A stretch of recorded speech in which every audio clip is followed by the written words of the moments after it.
What's up, guys? Big Papa Drock back with another Raid Shadow Legends video, and as always, hope you are having a phenomenal day.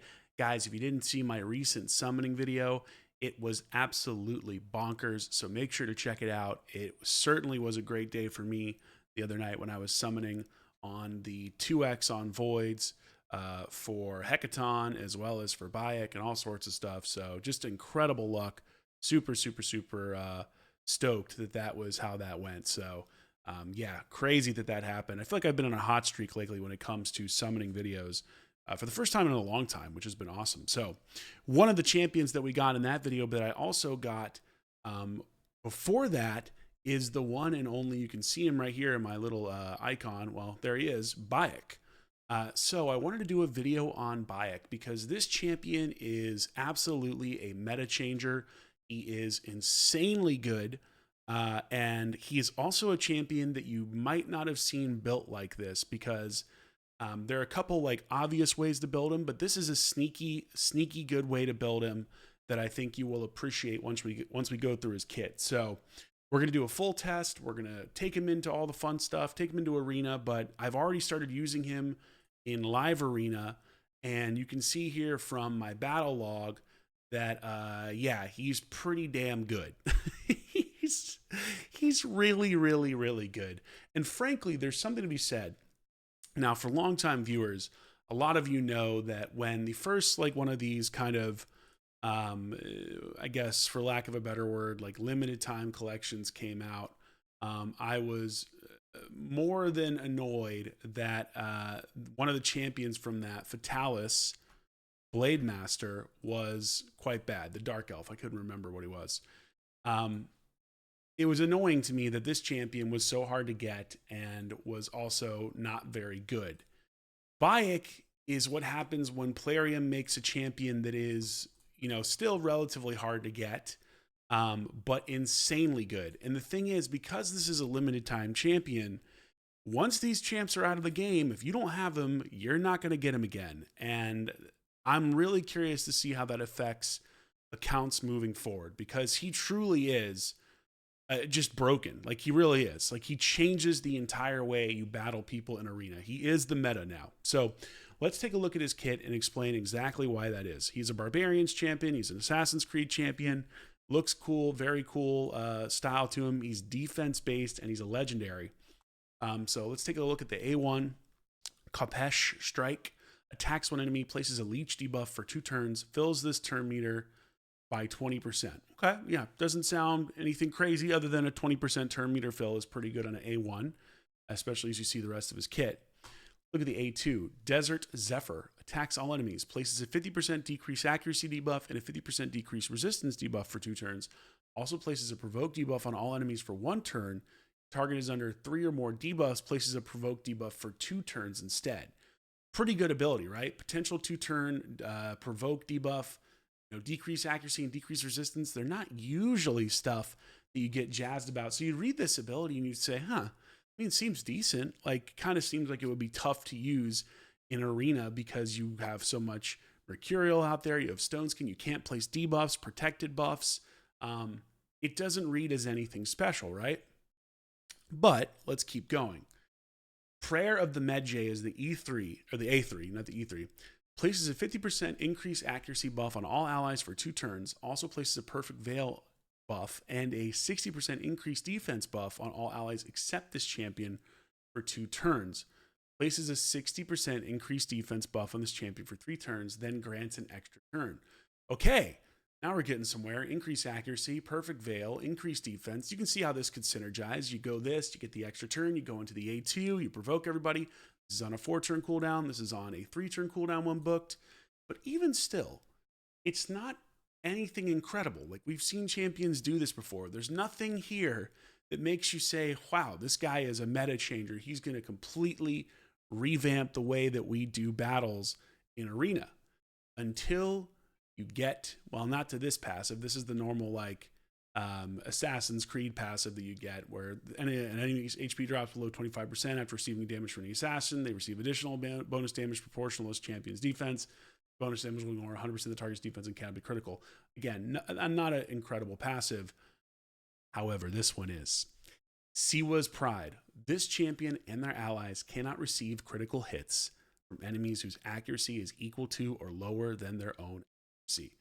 This is busted. There is no other way to put it. This literally nullifies basically 99% of the champions you're going to face, because if you build your roster with enough accuracy, plus if you get these increased accuracy buffs on there, you basically become very, very damn difficult to kill. I'm not going to say you become unkillable, because realistically, there are ways to get around this, but it makes it extremely hard.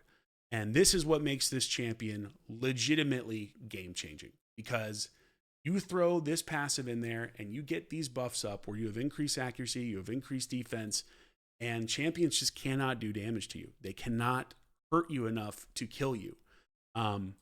So the kit is just okay, so it seems, until you get to that passive. And then you can start to understand how this can be a really nasty kit of decreasing accuracy, decreasing resistance, placing provoke debuffs for potentially 2 turns. So all you're doing is A1s. You just can't do damage.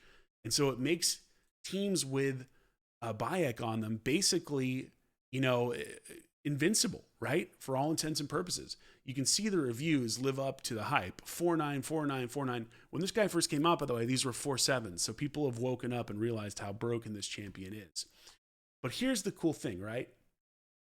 Now, when you think of a champion like this, you're probably saying, all right, well, you're building him most likely in 3-piece Mercurial, right? And that is an option. You absolutely can build Bayek in 3-piece Mercurial. But what if I told you that's not the best way to build Bayek? What if I told you you should build Bayek as a damage dealer?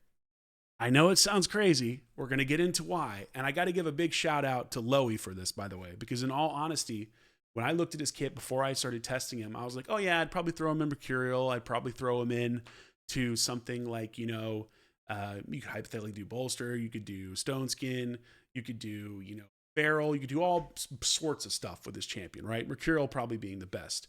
But Lowy, who, if you don't know Lowy, he is one of the best live arena players alive, if not the best, was like, oh yeah, you should try him out in damage. And I said, oh wow, I didn't even think about that, frankly. And this is a good lesson for me to learn and for everybody else to learn whenever you're watching a content creator or whenever you're testing a champion for the first time. The reality is until you have the champion, until you start working with them, you really don't know what they can do.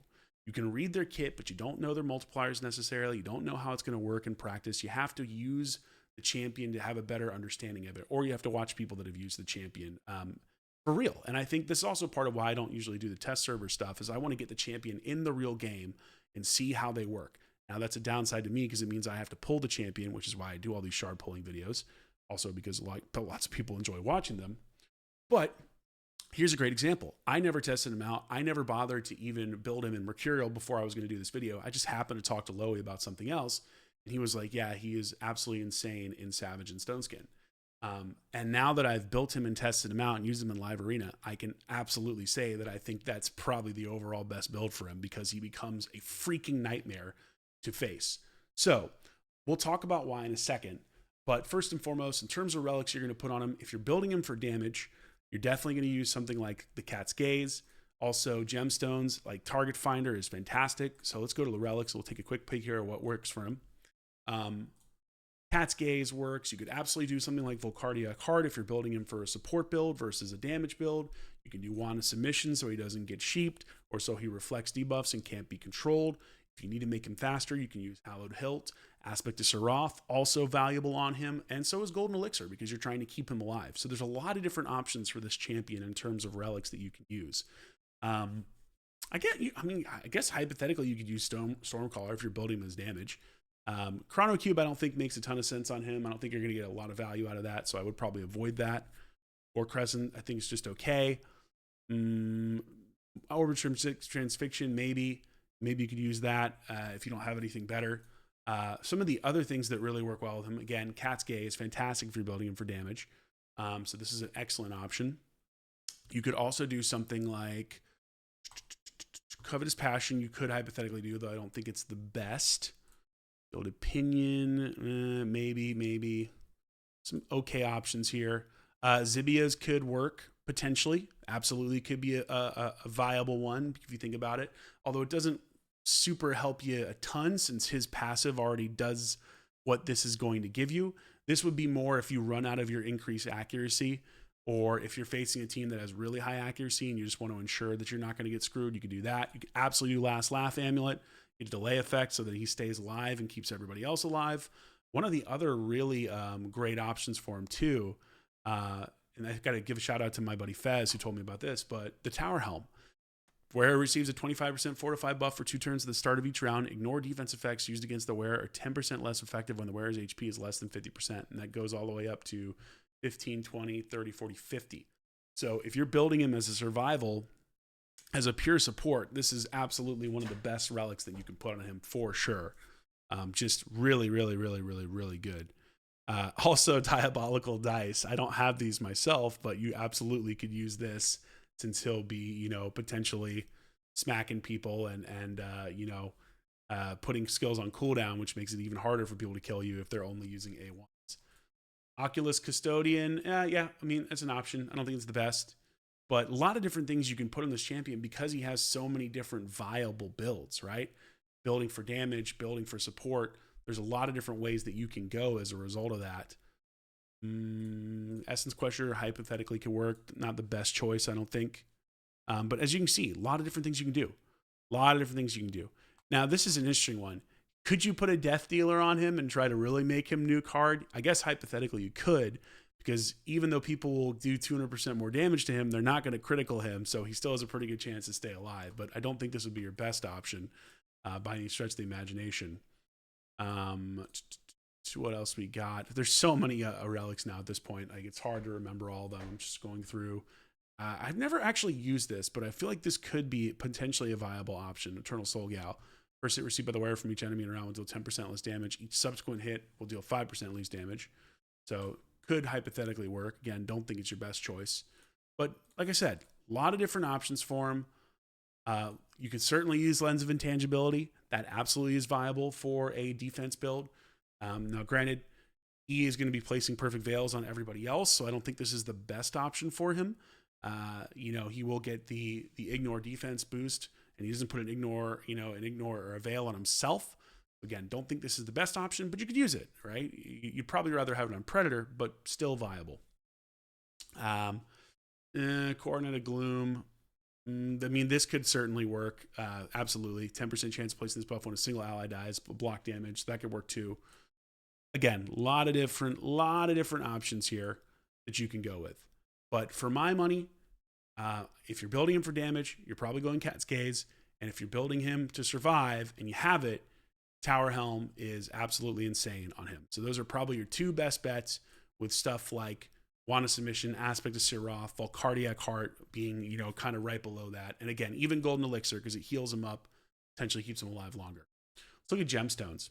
A lot of good options for Gemstones for him. If you're building him for damage, Target Smash is fantastic. I love this Gemstone because it's readily available. I've got it in a couple different champions in their builds, and it's great. Increases damage by 1% per 100 of the total accuracy. You're going to be building a lot of accuracy on this champion, so potentially you're getting, an extra 5 to 10 percentage damage depending on what, how many of these gemstones you're using and how much accuracy you have, which is great. You can absolutely do stuff like Piercing Strike, another great option. And then in the rare area, you could do something like, where is it? What's it called? Pierce Defenses? No. Here it is. Life Drain, max HP damage, never a bad thing. For square gemstones, anything that basically keeps them alive. Weakening Resolve, Steadfast Preparation, Damage Mitigation, any of those things work. They're all viable options. And then also, of course, stuff like Bolstered Defense. Ignore defense effects are 12% less effective against the wearer, keeping him alive longer. Or even something like Bloodthirsty Prowess if you're building him for damage, where he could then nuke a little bit harder. Also a viable option. Same with Invigorated if you're trying to get him to go first. So a lot of different options here to put gemstones in. Again, depending on what relic you're selecting, really can't go wrong. You might have one of these things in there. Again, what I've got is I've got the Target Finder accuracy stuff. Those are the ones that I'm rolling with. I'm trying to think if there's anyone else I'd want. You certainly could do something like this. Extra Punishment deals 20% more damage against enemies under Provoke. That's a viable option as well. I mean, you certainly could do also double down. So these are also viable options if you're provoking people to do that as well. Or also something like constant onslaught. Counterattacking isn't his forte, so you don't have to worry about that as much. But a lot of different options there. But let's go back to him. Let's also look at his masteries. And then we'll go over the build and why I've done it this way. So for me, Cat's Gaze, Target Finder, as well as 5% more damage against enemies with full HP. So this is Foe Killer, I think. I just have this in case like I don't get Stone Skin off on someone and they go first and then I go after, I do more damage. But I would rather have something other than this personally because I don't have them built super fast. We already went over skills. Blessing wise, surprise, surprise, it's probably going to be Lightning Cage. You could also go Polymorph. Certainly go Chainbreaker hypothetically if you're worried about cleansing off things. You could also go Life Harvest. I think Lightning Cage probably the best bet when it comes to Arena. Again, you're probably going to be building in some form of Stone Skin or Mercurial. Try to keep some of those buffs. Wouldn't matter as much for Mercurial, but for me and Stone Skin, I do want Lightning Cage on there. That is important. And then also keeping that increased defense buff up on him and that increased accuracy buff is very important because you want to make sure he doesn't. So to me, Lightning Cage, probably your best bet. Mastery wise, let's take a look at what we've done here. So we've gone down the offense tree to, you can't see it here, but Helm Smasher, surprise, surprise, and then also Kill Streak. Then you'll also notice I've gone down on the support tree. I want to get lasting gifts, so I extend the length of those increased accuracy buffs, as well as that increased defense buff. Super important to get lasting gifts. I don't think you want to go defense on this. I think you want to go support. And then also increased accuracy, really important to get as much as you can. And then Master Hexer. I don't think that helps in terms of obviously the provoke, but decreased accuracy and decreased resistance being up longer is important because, again, it means your champions stay alive longer because they will have what? Higher accuracy than everybody else. If they have higher accuracy, then they stay alive longer. That, those buffs up longer on the enemy means you're more likely to have higher accuracy. I've also gone with Life Drinker on him because I want him to heal himself. Again, keep him alive. Since he's built for damage, this is actually viable. If you're not building for damage, you could still probably do this. It's never a bad thing, but you might not need it as much. Like if you're building solely for support, you could switch off of offense and go defense in that regard. You could go defense support, but since I am building for damage, I am going offense and I am going support. Pretty much, basic stuff here. Again, I think damage is the best build for him, and I'll show you why. But you could go defense and support if you're going to build him in Mercurial and strictly try to keep him alive and not have him do damage. So let's look at the build. Stone Skin and Savage. Surprise, surprise. We've got some pretty good pieces on him. As you can see, accuracy, crit rate, speed. You need to build him with attack if you're building for damage. Or excuse me, defense, not attack. You need to build him with defense if you're building for damage. And you need to build him with accuracy. Defense, accuracy, speed. Those are your two big things. And then also as much HP as you can get to keep him alive longer for when he gets hit. But your main categories are going to be defense and accuracy and speed. So we've got accuracy, crit rate, speed, crit damage. Speed, crit rate, accuracy, defense. You can see it's pretty good pieces here. Crit rate, speed. Technically, I could switch this over. I think I pulled this off somebody else. So I could definitely glyph him some more. Speed on the boots with accuracy and crit damage. Defense, chest. Nothing incredible here. Just kind of what I had lying around. And then also crit damage with crit rate and defense on the gloves. Your ascensions are probably going to be things like either crit damage, defense, defense, again, most likely here if you're building for damage, speed or defense, possibly HP if you're building for support. And then for the banner, I've got accuracy. So accuracy with defense and speed, and then crit damage and defense on amulet and the ring. What's it all add up to? 60k HP, 7,000 defense, 284 speed, 306 crit damage. Now note, he's only got 3 stars. I mean, he's only at 3 stars with those kind of numbers. So you can imagine getting an extra, what? Is it 35%? I can't even remember what the hell the amount of crit damage it is right now, but getting an extra, it's late, so my brain's not working. 38%. I don't know how I forgot that, but an extra 38% crit damage, an extra 75% accuracy, potentially an extra 15 speed. You see how this champion can be busted. Now mine is +2, which is helping, but you know, you can really get some good variables or good stats on this guy. So, number 1 build, in my opinion, Stone Skin Savage. I'm going to show you why. Number 2 build, 9-piece Mercurial. You know, you could even go Mercurial Savage. That's also an option depending on how fast you build them. You could absolutely put them in bolster if you don't have those things, or even if you're an earlier game player and you somehow got lucky and got a Bayek, you could put them in shield or something like that just to try to keep them alive longer, or even Swift Parry. You know what I mean? There's a lot of different things you can do here. Or again, Stone Skin, Feral, anything that basically makes it harder to control him and keeps him alive longer.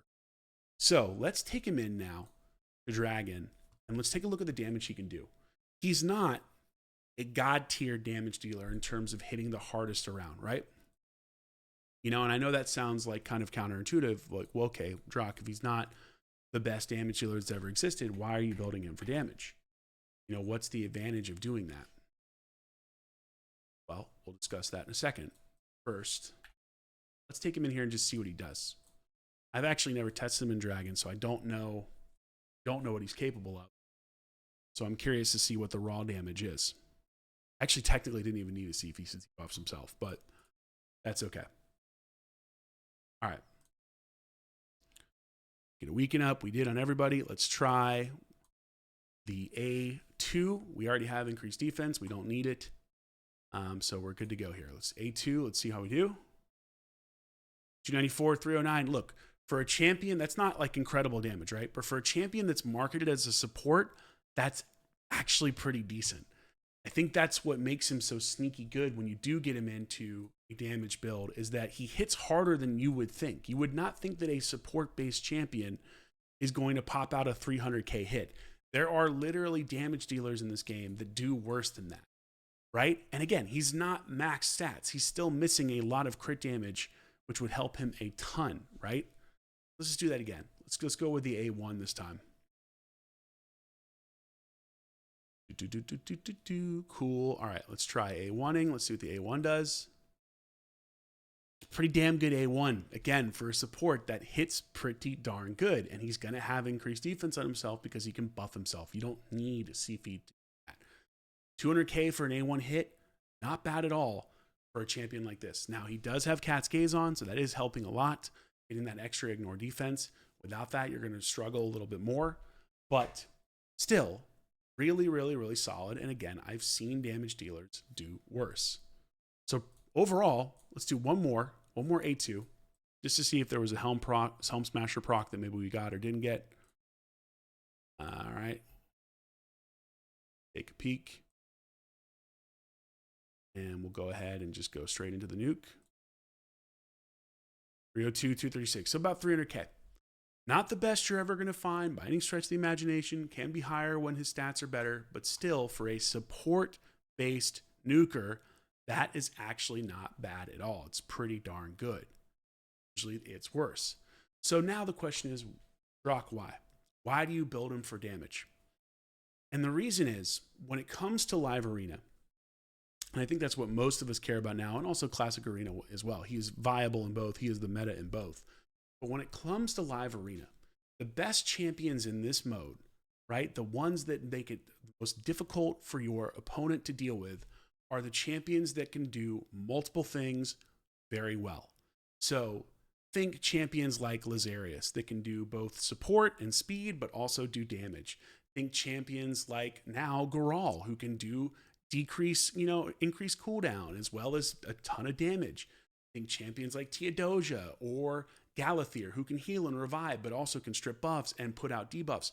Basically, in live arena, the more flexible your champions are, and while still being good in those areas, or Nice is another great example of this. Nice can do a ton of damage, but also revive. He's a reviver and a damage dealer.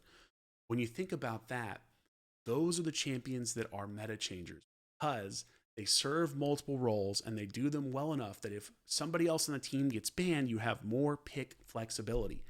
That is what Bayek can do as a damage dealer.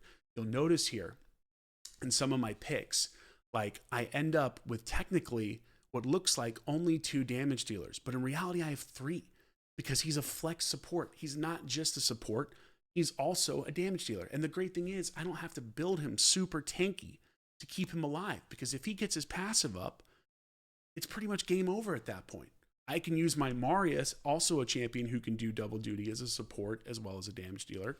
But I can use my Marius to potentially strip Stone Skin or to strip or decrease the duration of buffs and then come in with my Bayek to finish things off or maybe finish off with my Solinar. Now, granted, this is an ultra pay-to-win roster, but even if you don't have a Solinar or even an Arbaeus, you probably have a Lady Mikage. She puts increased accuracy up. You can use her. You probably have a Marius if you've been playing this game long enough. He's a free champion everybody can get, right? There are so many champions you can work in with this. You might have a Carnage who also benefits from accuracy. So let's take him into Classic Arena and let's just kind of show what makes him so good. In terms of teams you can work him with, you can see I was also testing Edward Kenway.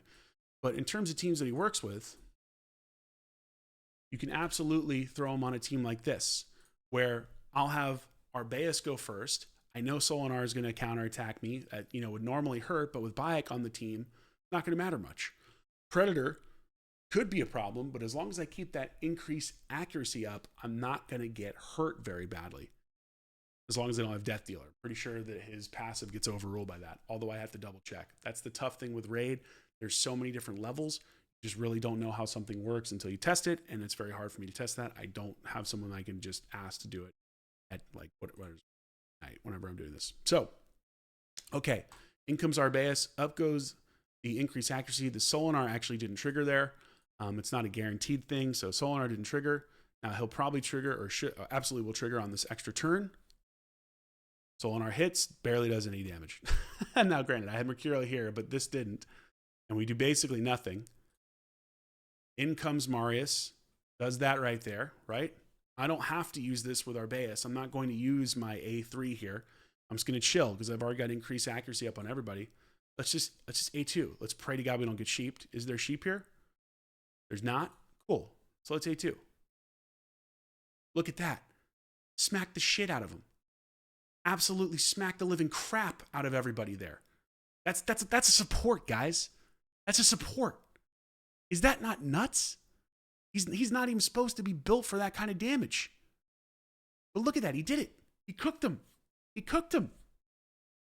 Now, our Marius died, unfortunately. Do we want to do an extra turn? I mean, we hypothetically can, right? We could if we want to.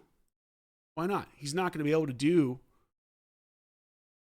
Oh, you know what? He might have Death Dealer on, actually. Hold on. Because he's critting. Or he just has a ton of accuracy, because he has increased accuracy too.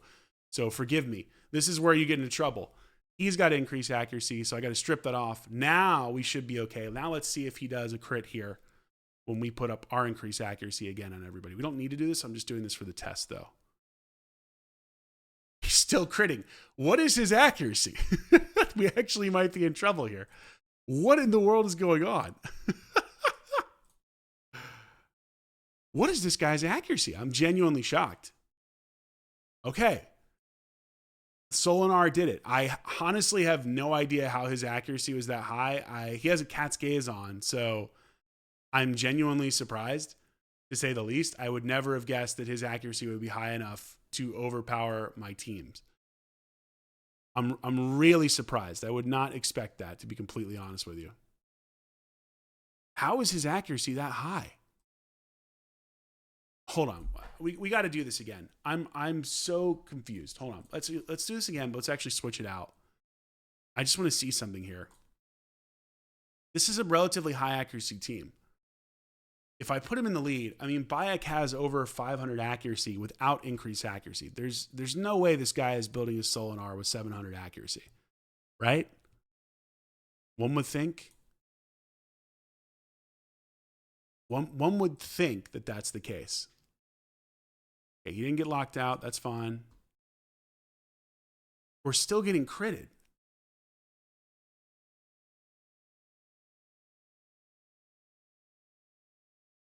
What is going on here?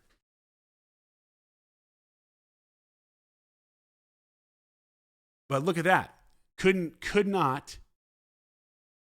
You saw that. The Predator could not kill me because Bayek's passive prevented him from critting me, even with the Hunter's Gaze buff. I don't understand how the Solinar is doing as much damage as he is. I'm kind of wondering, is this a bug or what's going on here? He doesn't have increased accuracy at all, but he's still critting me. Something's, does he just ignore that as part of his passive? Something's not working correctly here because we've got increased accuracy on everybody and I'm still getting crit over and over and over again. So I'm not sure what's going on. I need to look at Solinar's kit right now. I don't know if that's a bug, if there's just something that's not working correctly. Maybe I just forgot something, but let me take a look here. Oh, he had Nodua on the team. That's what it was. Never mind. Okay, I figured it out. So this is interesting. Okay, there you go. Really, really, really interesting interaction. Solinar always crits if Noljua the Gleaming is on the team. I completely forgot that because I haven't really faced this combo very often. So it's interesting to see here because now it's an order of priority. So Solinar always critting overrules Bayek's passive. I don't know what the right answer to that is or what the wrong answer is. You guys can let me know in the comments down below. I think this is the tough thing with Raid is that there are interactions like that where you don't really know why something is happening. You're not thinking about it, or hypothetically someone's passive could hypothetically overrule somebody else's passive, but it doesn't. Who knows? So it's up to the viewer. So that's why Solinar was always critting, but that's a very specific instance. It has to have a Noljua on the team as well. You can see we have a Bayek right here on PB Bronco. Let's try, here we go. Let's try this team. Now, we might get cooked here by the Fabian, depending on Supersonic. Okay, you didn't have it. So we'll lock out. And again, we're just going to throw up our increased accuracy. We're going to strip. We're using our Marius as a stripper and a damage. Look at that. No damage, bro. No damage. Now we could get in trouble here. We get in trouble. Nope. Marius comes in. Beautiful. We still have increased accuracy over here, but we lost it over here. So this is the beauty of this team. We're just going to put it back up. We're chilling. And now I don't have to do anything against the Predator. I can let him chill here. I don't have to put up this buff if I don't want to. I'm not going to. I'm just going to chill to prove a point. Here comes the big hit. That actually was super impressive. He managed to kill the Marius in spite of that not being a crit, by the way. That is disgusting. What does he have lens of intangibility? Because that was absolutely nasty. Now, here's where we're really glad that we built Bayek as a damage dealer, right? We already have it up. We don't have to do it again. Boom. He did enough damage to kill him. Had he been built as a support, we are cooked there. That match is over. We lost. But because he was built as a damage dealer and he's a defense-based champion, he survived. He was able to nuke and win. Damn, that was an impressive Predator, though. Like, holy smokes. Impressive. Impressive. Let's do here the Calamitous. This is only a one-person team, so we're not even gonna use the Marius's main stuff. You know what? I won't even lock out. Let's see if maybe this guy is Death Dealer, maybe not. You never know. Hopefully I didn't. Okay, I just killed him. I wasn't sure if it was like some kind of bait team with an insane Calamitous, but clearly it was not. Now I'm not faster here. I'll definitely get locked out. But we'll try it. Why not? Pretty sure I'm cooked. Odin for sure. Yep, there's the lockout. Okay, we managed to survive. So this is a non-damage dealing Marius, as long as we don't die here. Close. Okay. Oh, nope. That's all right. Not over yet. Definitely not over yet. And now, damage dealing Bayek. Sit down, son. Damage dealing Bayek. Look at that. Survived that entire thing and was able to come back and kill him. Now, again, I've got a Crixia, but look, that's a pretty damn good team too. +4 Yumiko, Shuzen, Amarius. I went second without increased accuracy. I got a little lucky because Stones didn't strip me. But you see what I mean, right? Another god tier team. I don't know if we'll be first here. We're not. So that makes it a little bit harder. I don't want her to die right away, so we're just going to chill. Try to heal up. Reset with our Crixia. And reset our Marius.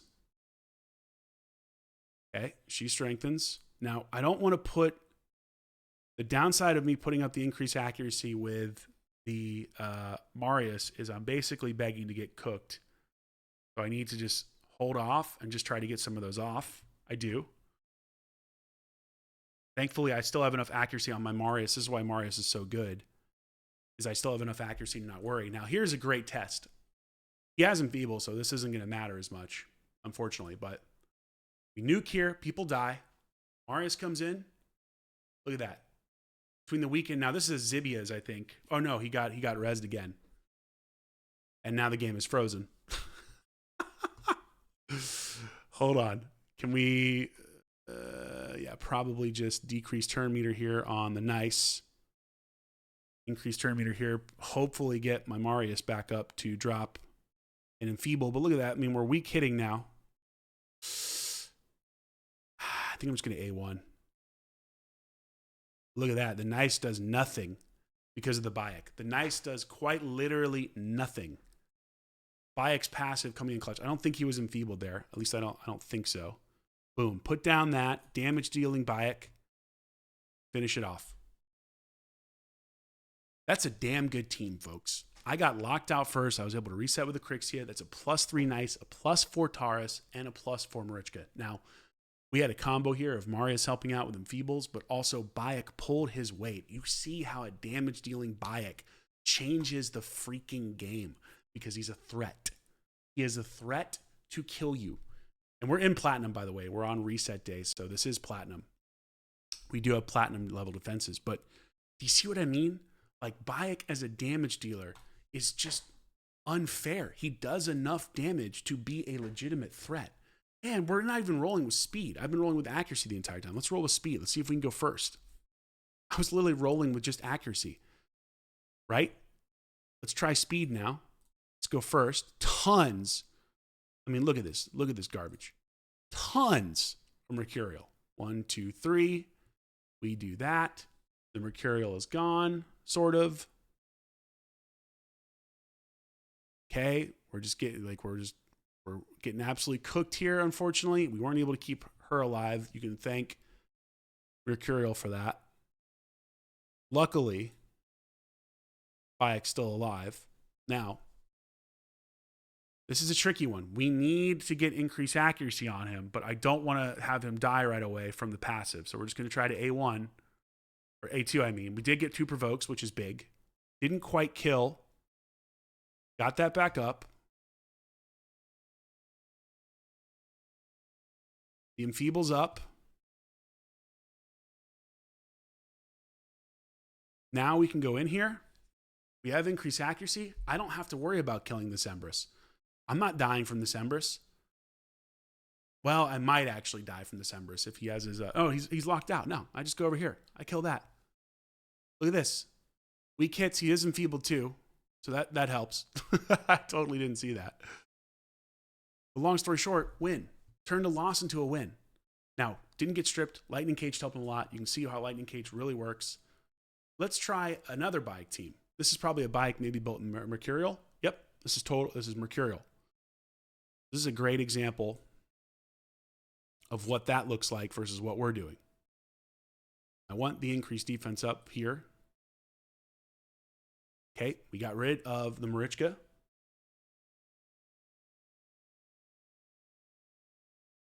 Enfeeble. I'm just going to go ahead and A1. Aspect of Seraph. Nice.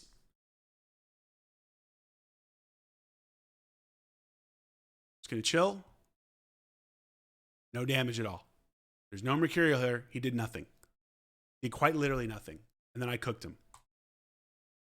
Bayek is legitimately one of the best champions that has been introduced in this game in the entire 5-year history of the game.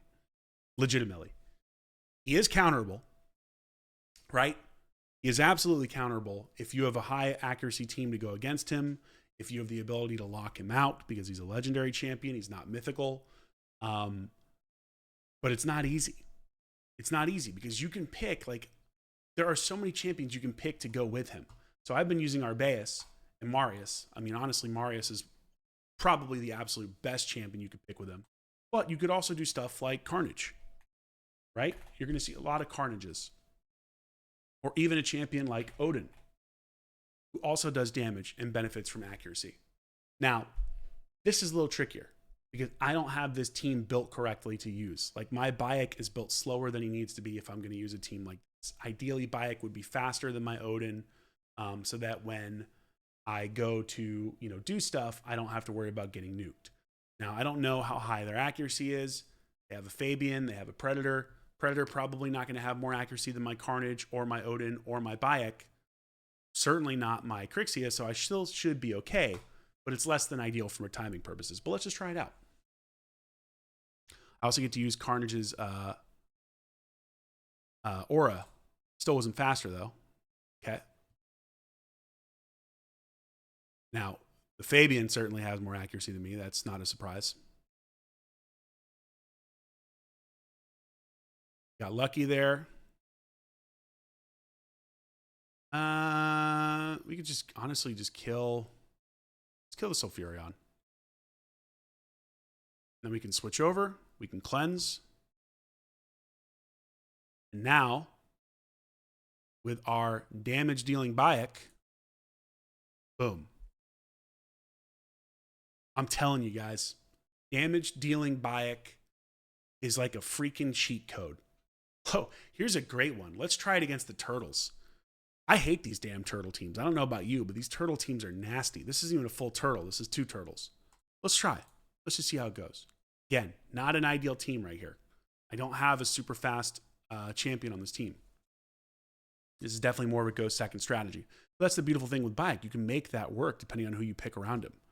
You can absolutely make that work. Okay. Locked out. Technically, the Odin's doing a lot of work. I probably should have just not locked out there, but that's okay. Let's get our increased accuracy up.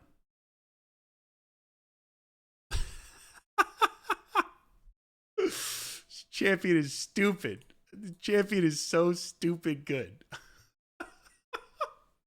I cannot believe how hard this champion hits for a champion that is meant to be a support. Let's do another one. I'm actually addicted to this. I hope you guys are enjoying this. Let me know in the comments down below. But damn, dude. I know he's on a summon pool right now, guys. Frankly, if you are a spender in this game, you like to do arena, this is probably one that you should consider going for. I really don't know how this is going to work out with the fact that he is not, he is realistically not going to be available again. I really don't know how that's going to go down.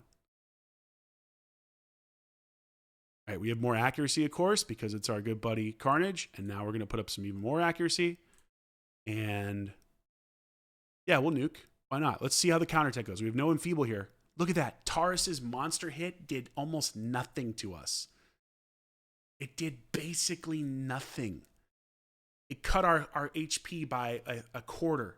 Normally, that would obliterate me, right? Normally, it's game over at that point. But not with our buddy Bayek. Big boy Bayek. Now, we can just block passives. Done. This is a damn good player, too. These are some of the best players in the game. Okay, here we go. Now, this is a hell of a team right here. This is a fun one. Let's try this. Let's go. Instead of Odin, this will be the last match. We'll do Arbaeus.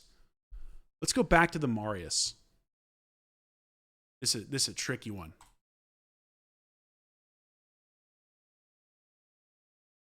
Arbaeus is such a good combo with him, too. Of course. Oh, I picked the wrong Arbaeus. Shit. I picked the one that has no gear. Whoops. I have made a major mistake. But let's see if we can win it anyway. It's basically a 3-on-2 or a 4-on-3. Let's just see. I'm curious. Now, we can't get any of this down. We're just going to chill here. Oh, he got polymorph. Shit. That's not good. All right. If we use the right freaking Arbaeus, we'd be in better shape here. Hold on. We still could have done that, by the way, if we had not. Oh, it's crypto. No wonder. Okay, it's crypto. It's literally one of the strongest players in the entire game. Cool. I picked the wrong Arbaeus. Let's try this again. Let's try this again. Okay. Now we get our increased accuracy up. There we go. And they've got block damage everywhere except for over there. So we're just going to A1.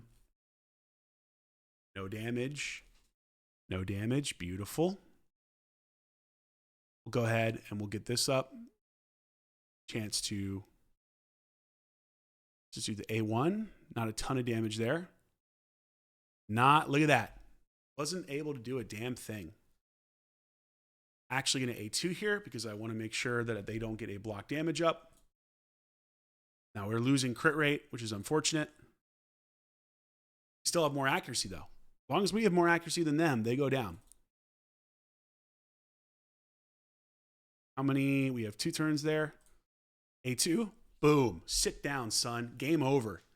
My damage, Bayek, is better than your Bayek. I love it. And he's provoked. And he gets enfeebled. You're doing nothing. You do nothing now. This champion is so freaking busted, guys. I cannot put into words. Again, is this a good thing for the game? That's up to you to decide. I don't know what the hell I did in my camera here, but here we go. Just get more accuracy, increase defense. Boom.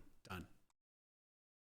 One of the hardest, most impressive accounts in the game, right? Folks, Bayek is the meta. Bayek is the meta. And again, I don't know long term what it means to have a champion that you won't be able to get again. This is a scenario where I think they might have screwed up. I'll be completely honest with you. I think they might have screwed up. This champion is really, really, really good. And if you can't get him again and you come into raid, you are going to forever be at a disadvantage if you're trying to do specifically PvP high-end stuff. Now, that might not be everybody. But even for PvP stuff, you know, this guy could hypothetically be good for champions that use crits. Like, you're not going to see it as much. Like, his passive doesn't matter as much in PvE, but it still could come into play. You know what I mean? It still could hypothetically work for certain levels, certain content. But when it comes to PvP, when it comes to live arena, when it comes to classic arena, he is at the tippity top of the freaking list. He is one of the absolute best champions in the game right now for PvP. And I don't see that changing anytime soon because he is hard to counter. And again, if you build him for damage, like I did, right? He stays alive long enough where his passive still takes effect, but then he becomes a threat. And in live arena where you might have another damage dealer banned out or another support banned out, he pulls double duty. Easily one of the absolute best champions in the game right now. Folks, I'm not going to tell you to spend on a video game. Obviously, I do. I'm a content creator. I have a vested interest in doing this stuff. But if you were going to spend, if you are a spender, if you do like PvP, this would be the time. This would be the time because, frankly, he counters almost every champion in the game when it comes to, as long as he has more accuracy, and if you use an accuracy-based team, it's very, very, very hard to kill him. The absolute best way to counter him for sure is lockout. Going first, locking everybody out.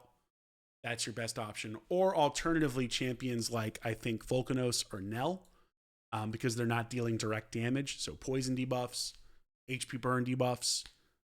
That's not direct damage. That's not crit damage anyway. So that's going to be your other big option to counter him. Would be anybody that's doing any kind of indirect damage.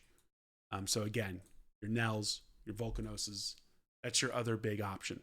But he's just an incredible champion. I feel very, very, very lucky that I pulled him.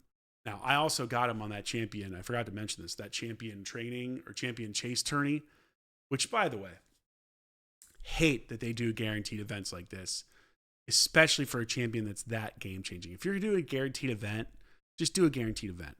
You know what I mean? Don't paywall it behind a champion poll thing. Like, yes, I won him. Cool, good for me. I spent more. Whoop-de-doo. But if you're going to do a guaranteed champion thing, just do a guaranteed champion thing. Give them to everybody.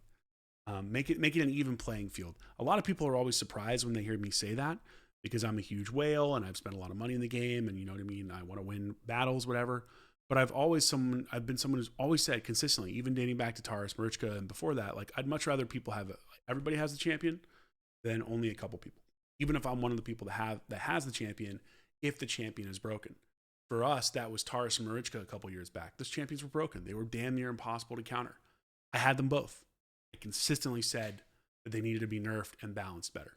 Now, they've ended up doing that by introducing more champions in the game, so they went about it in kind of a roundabout way. But long story short, not having a Bayek definitely going to put you in a disadvantage moving forward. So, on the scale of champions, he is an A+, S++ tier, whatever you want to call it. On the scale of should Plarium have done this, that I don't know. We'll find out with time. But anyway, guys, hope you enjoyed this showcase. Let me know in the comments down below if you have a Bayek, what you think. Are you going to build him for damage? Are you still more Mercurial? I know I didn't show him off from Mercurial, right? But realistically, there's not much to show. It's the same thing. Like his passive works the same way, regardless of whether you're building him for damage or building him for Mercurial. It's just he's not going to be able to help you kill people. And having him help kill teams, as you saw there, literally won me multiple fights. So I am firmly on the build him for damage train. Make him smack. Give him some survivability. Give him accuracy. But just a nutty champion. So anyway, guys, like, subscribe, all that fun stuff. My voice is reaching the end of its limit right now, so I'm about to go to bed. But appreciate the support, the love as always, and thank you so much for watching. Catch you in a video soon. Baba Drock, out.